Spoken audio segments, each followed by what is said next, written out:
Last week we started in chapter 6 and we only got to the first 2 verses, but we were looking at the rise of the Antichrist and this white horse of the 4 horsemen, and that the 4 seals are related in regards to what happens in the first seal brings on the other 3.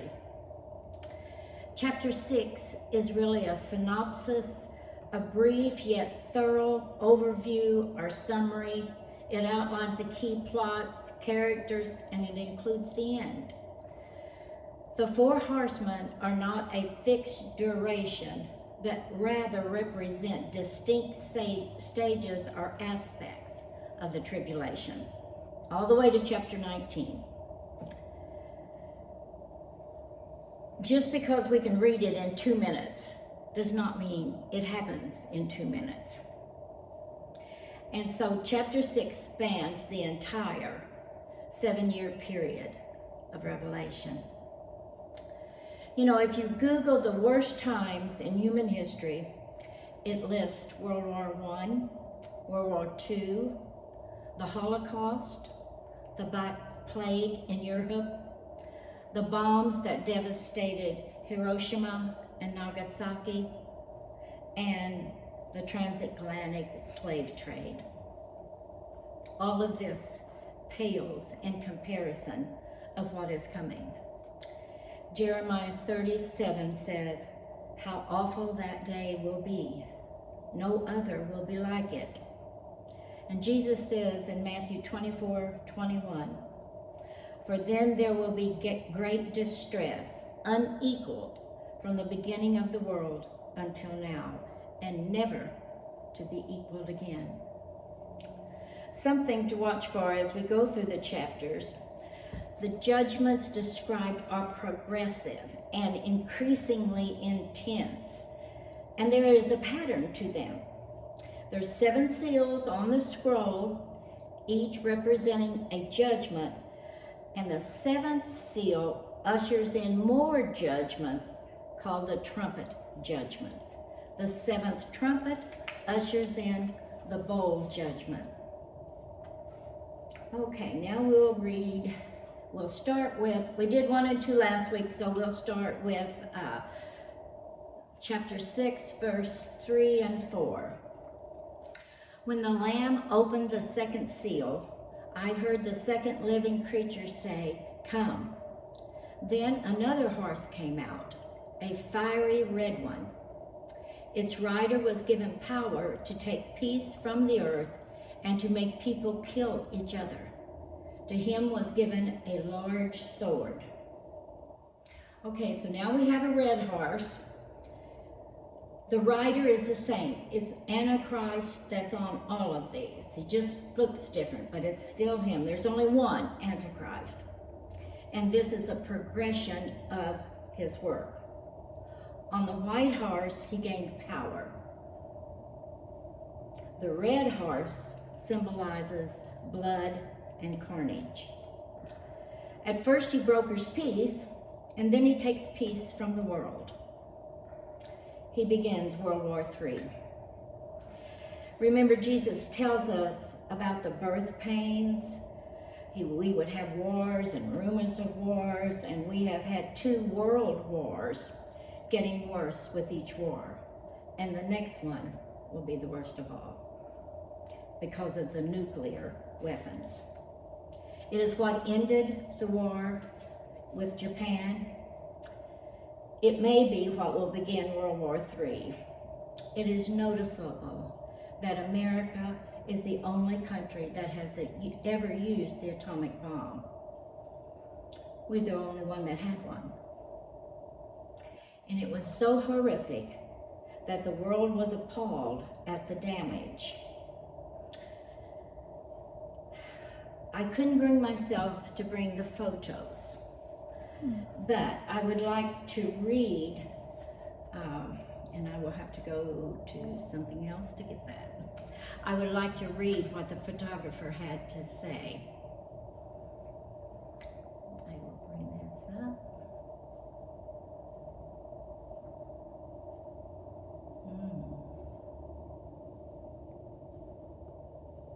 Now I can't find mine. Here it is. Okay. Yoshito Matsuhugi didn't take any photographs for quite a while. He could not bring himself to do it. Finally, he did take some photographs at a place called the Miyake Bridge. And at this location, there was a policeman at a table writing out relief certificates for rice for the survivors. The policeman was heavily bandaged. There was a group of junior high school students clustered on the bridge seeking relief. The only thing that the policeman could think to do for them was to put cooking oil on their wounds. His most reproduced photographs were on the bridge. And looking at them, you might think that the junior high school students, that their clothes are tattered and hanging down. But what you're really seeing is their skin. That the bomb flayed them and their skin is hanging down.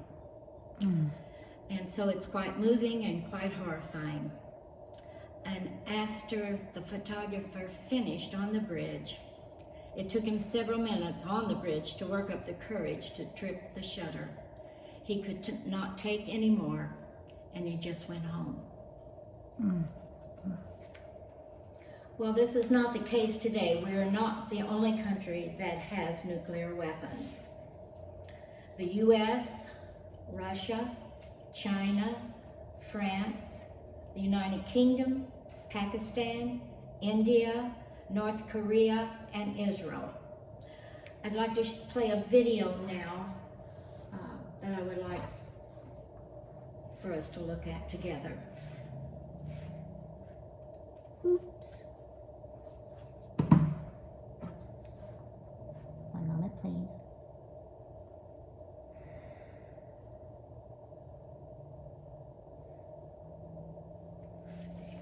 Almost there. Okay,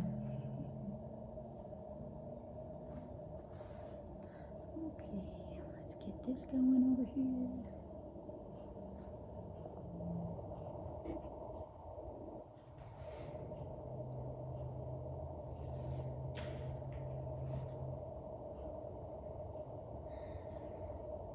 What would happen if there was a full-scale nuclear war between Russia and the United States? Based on non-classified data, the aftermath might go something like this. When one side launches nuclear missiles, the other side detects them and fires back before impact.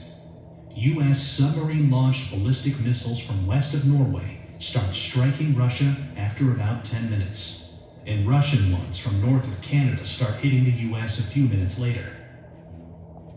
The very first strikes are high-altitude EMP attacks, frying electronics and power grids by creating an electromagnetic pulse of tens of thousands of volts per meter. The next strikes target command and control, as well as nuclear launch facilities. Land-based intercontinental ballistic missiles take about half an hour to arrive.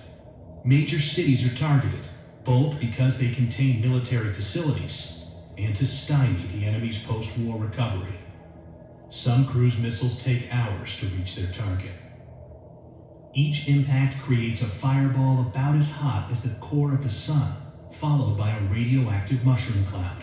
These intense explosions vaporize people nearby and cause fires and blindness further away. The fireball expansion then causes a blast wave that damages buildings, crushing nearby ones. The United Kingdom and France have nuclear capabilities and are obliged by NATO's Article 5 to defend the US. So Russia hits them too. Firestorms engulf many cities, where storm-level winds fan the flames, igniting anything that can burn, melting glass and some metals, and turning asphalt into flammable hot liquid. But the explosions, the electromagnetic pulse, and the radioactivity aren't the worst part. Nuclear winter is, caused by the black carbon smoke from the nuclear firestorms. The Hiroshima atomic bomb caused such a firestorm, but today's hydrogen bombs are much more powerful. A large city like Moscow, with almost 50 times more people, can create much more smoke. And a firestorm sends plumes of black smoke up into the stratosphere, far above any rain clouds that would otherwise wash out the smoke. This black smoke gets heated by sunlight, lofting it like a hot air balloon for up to a decade. High-altitude jet streams are so fast that it takes only a few days for the smoke to spread across much of the northern hemisphere. In the meantime, Earth gets freezing cold, even during the summer, with farmland in Kansas cooling by about 20 degrees centigrade or 40 degrees Fahrenheit, and other regions cooling almost twice as much. A recent scientific paper estimates that over 5 billion people could starve to death, including around 99% of those in the United States, Europe, Russia, and China. We obviously don't know how many people will survive a nuclear war. But if it's even remotely as bad as scientists think, then it has no winners, merely losers. It's easy to feel powerless, but the good news is that there is something you can do to help. Please share this video, because the more people know about nuclear war, the less likely it is that we'll start one. Stop there. You can leave it there because I'm going to go to it. We now have the capabilities to destroy the entire planet in 1 hour. The U.S. has a bomb that is 35,000 times greater than the bomb that went off at Hiroshima. And now we have another weapon. Let me show the next video, please.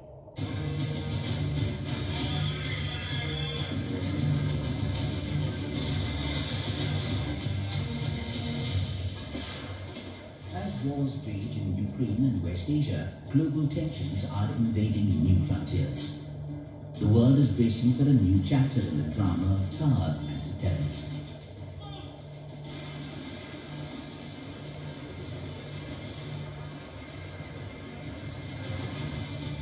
As nations flex their military muscle, the spectre of nuclear weapons casts a long shadow.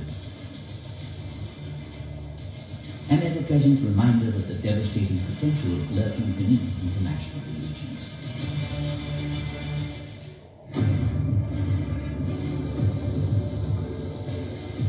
The US has been quietly weaving a new thread into its nuclear arsenal, one that could redefine the shape of military might and strategic deterrence. Donald Trump is ordering the speedy production of advanced nuclear weapons.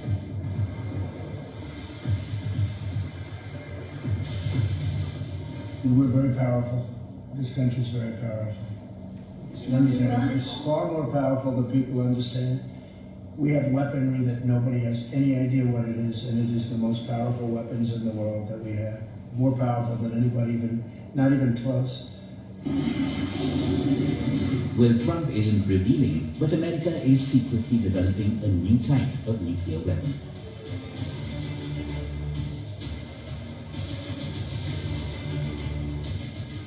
Specifically known as the B-6113 program, the new weapons are called gravity bombs. They mark a forward leap in precision-guided nuclear technology. A single B-6113 gravity bomb is 24 times more powerful than the Hiroshima bomb.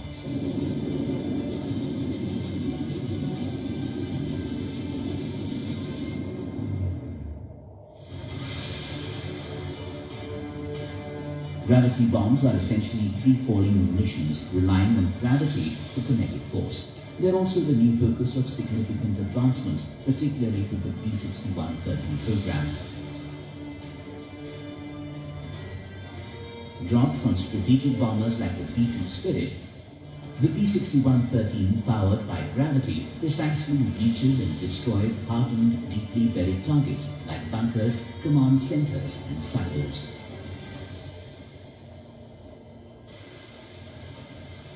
The US nuclear arsenal currently includes over 3,700 active warheads. It's a mix of intercontinental ballistic missiles, submarine-launched missiles, and strategic bombers.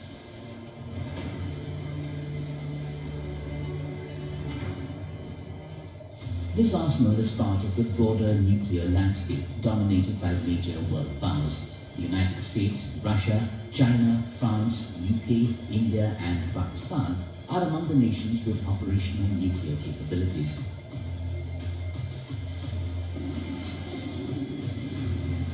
The developments mark a period of high tensions among nuclear-capable nations.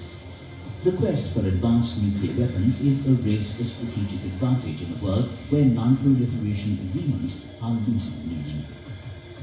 Bureau Report Beyond World this month.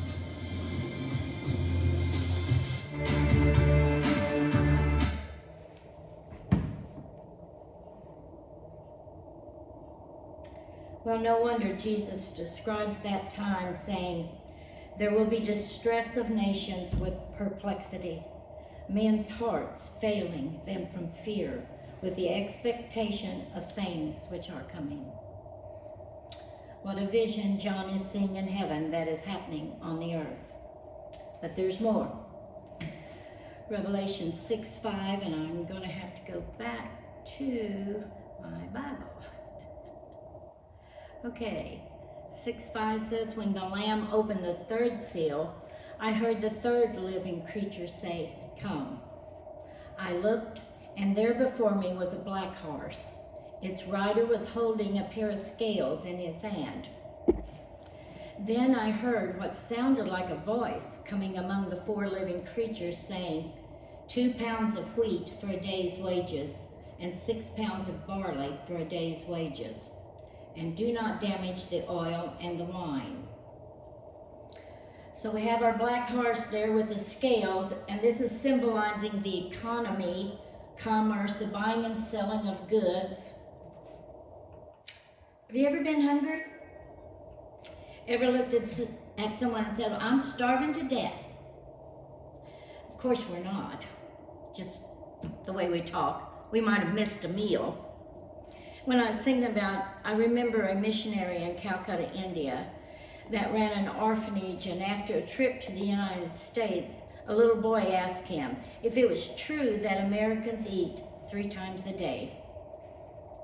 He had lived on the street, and he was lucky if he ate 1 time in 3 days. Oh, how blessed we are. This black horse points to famine. Wherever there is war, famine always follows.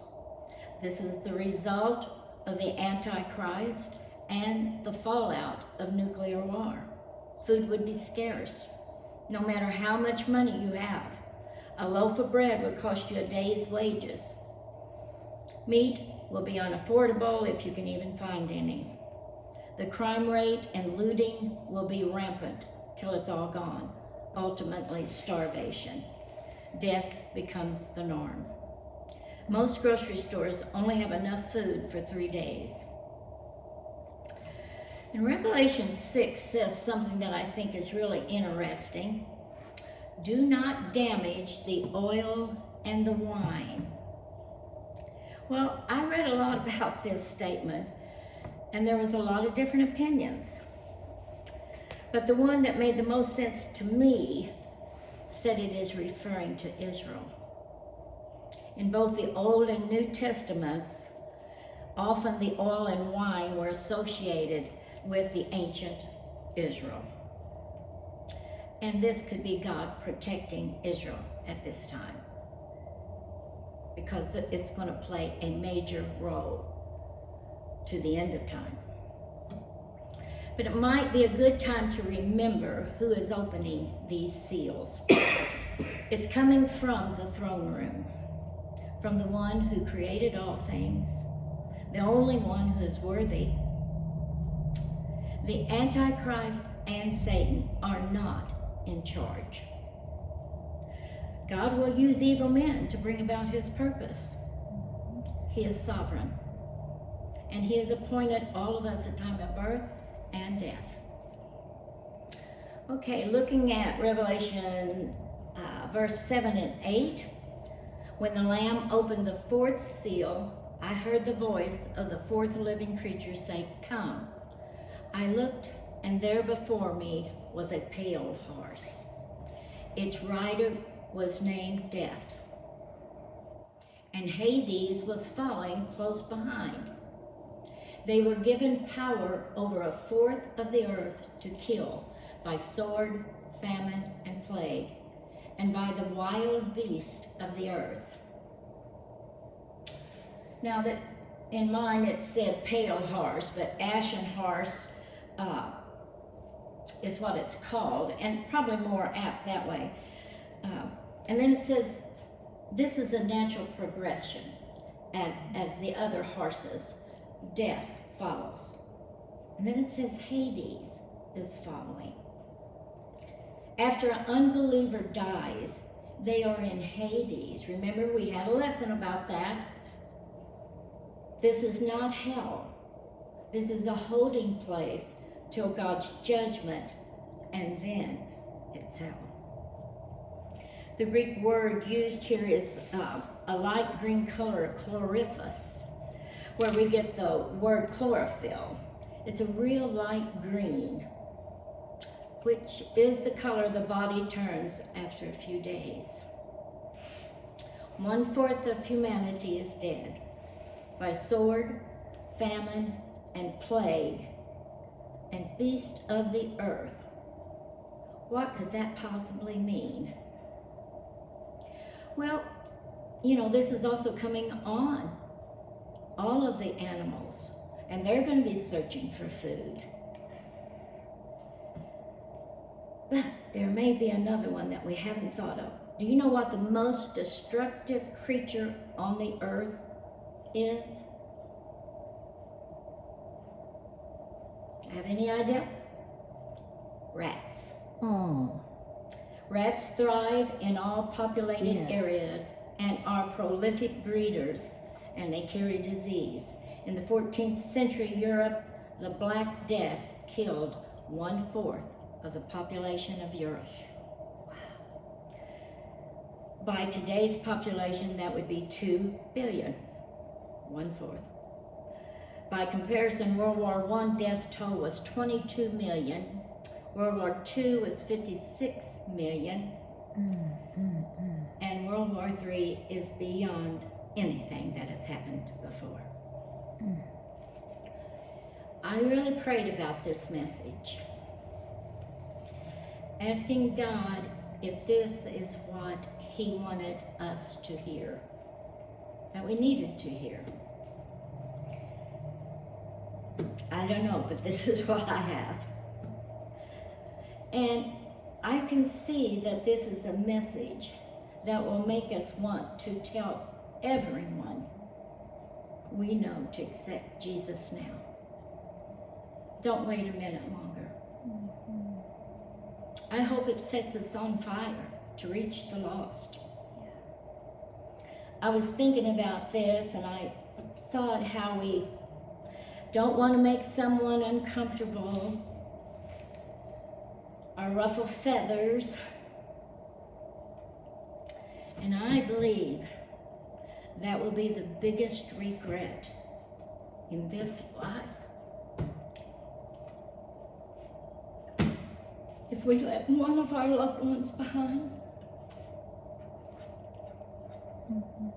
Okay, now John switches back from earth to heaven. And we're going to look at verse 9. When he opened the 5th seal, I saw under the altar the souls of those who had been slain because of the word of God and the testimony they had maintained. They called out in a loud voice, "How long, sovereign Lord, holy and true, until you judge the inhabitants of the earth and avenge our blood?" Asking for justice. Who are these? Chapter 7 tells us exactly who they are. They're the saints that are saved during the tribulation and are killed for their refusal to deny Jesus. But he tells them they have to wait until that number is filled, till the last one has been saved. Each of them was given a white robe, and they're just told to wait a little longer. verse 12 through 17. We're switching again. Now we're going to flash forward. Remember what I said. John looks here and he looks there, and so kind of hard to keep up. But this time, from 12 to 17 is a flash forward to the day of the Lord, to chapter 16 and the bowls of wrath that are poured out. In that day, well, I guess I better read it. As I watched as he opened the sixth seal, there was a great earthquake. The sun turned black like sackcloth made of goat hair. The whole moon turned blood red, and the stars in the sky fell to earth, as figs drop from a fig tree when shaken by a strong wind. The heavens receded like a scroll being rolled up, and every mountain and island was removed from its place. Then the kings of the earth, the princes, the generals, the rich, the mighty, and everyone else, both slave and free, hid in caves and among the rocks of the mountains. They called to the mountains and the rocks, "Fall on us and hide us from the face of him who sits on the throne and from the wrath of the Lamb. For the great day of their wrath has come, and who can withstand it?" In that day, supernatural things are taking place. Earthquakes, volcanic eruptions, meteor showers, asteroids, tsunamis, upheaval in a natural world. But the world begins to recognize that God is doing something. And in this day of the Lord, there's like 3 judgments that come. And at each one, there is a supernatural, is at the end of it. A display of God's wrath is hard to imagine. The sun becomes black. Not an eclipse, but devastation. The moon becomes blood red. How does that happen if the sun is black? The moon does not have light. I heard a report that the moon is rusting, and scientists are puzzled. But this is supernatural, a dramatic sign to the world that God is doing something because he just broke the law of physics. And then these stars falling from the sky. Well, they can't be actual stars as we know stars today, because there are suns and they're many times bigger than the earth, and earth would immediately be burned up. But in John's eyes, they look like stars. They could be whatever you think. They could be meteors falling. They could be missiles coming in. But as we go a little farther, we might find out who these stars are. It says the sky is split, island and mountain moves. If an island moves, even just a little bit, it destroys everything in it. Did you ever build a sandcastle at the beach and see the water rising and you try to move it even just a little bit? Well, what happened? How do we make any sense out of any of this?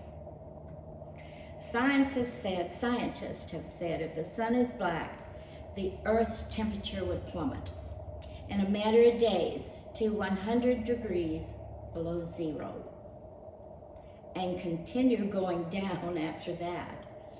This would cause violent change to the winds, causing hurricanes. The atmosphere around the earth would undergo violent changes, cooling the earth. Then the core of the earth would heat up, causing earthquakes and magma to spill out. People will go to the caves to find warmth.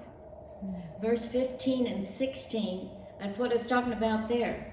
Rich or poor, it doesn't matter. There's no electricity. There is no power. And caves can also protect from radiation fallout for a short time. The caves don't sound like a good choice to me, especially with mountains moving. Even though it is a constant temperature.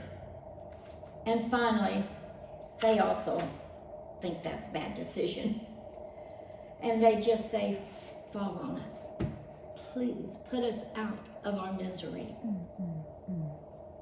At the end of chapter 6, though, they begin to understand what is happening.